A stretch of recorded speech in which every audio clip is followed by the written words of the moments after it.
కాకినాడ జిల్లా ఏలేశ్వరం మండలం పేరవరం జంక్షన్ వద్ద ఆర్టీసీ బస్సుకు ప్రమాదం తప్పింది.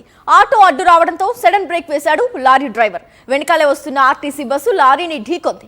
ఘటనలో పలువురు ప్రయాణికులకు స్వల్ప గాయాలు కాగా వారిని ఆసుపత్రికి తరలించారు. కాకినాడ నుంచి మరింత సమాచారం అందించేందుకు మా కరెస్పాండెంట్ రాజు అందుబాటులో ఉన్నారు. రాజు, చెప్పండి, అసలు ఎలా జరిగింది ఇన్సిడెంట్?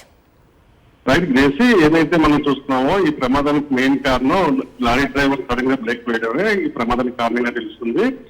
తుని నుంచి రాజమండ్రి వైపు వెళ్తున్నటువంటి ఆర్టీసీ బస్సు ఈ పేరవరం జంక్షన్ వచ్చేసరికి ఈ రోడ్డు ప్రమాదం జరిగింది. అయితే ఆటో అడ్డు రావడంతో ఆటో వెనక ఉన్నటువంటి ట్రాలీ లారీ ఒక్కసారిగా సడన్ బ్రేక్ వేయడంతో బస్సు వెనకానే ఉన్నటువంటి బస్సు కూడా వెంటనే సడన్ బ్రేక్ వేసి లారీని గుర్తుకోవడం జరిగింది. ఈ ప్రమాదంలో దాదాపు 35 మంది ప్రయాణికులు బస్సులో ప్రయాణిస్తున్నారు. కొంతమందికి స్వల్ప గాయాలయ్యాయి. వీరందరూ కూడా తలలకు గాయాలు అవడంతో రక్తస్రావం అయింది. వెంటనే అంబులెన్స్ తెప్పించి ఒకటిని పత్తిపాటు ప్రభుత్వ ఆసుపత్రికి తరలించారు. ప్రస్తుతం అయితే క్షతగాతులు కోలుకున్నారు. స్వల్ప గాయాలతో బయటపడ్డారు.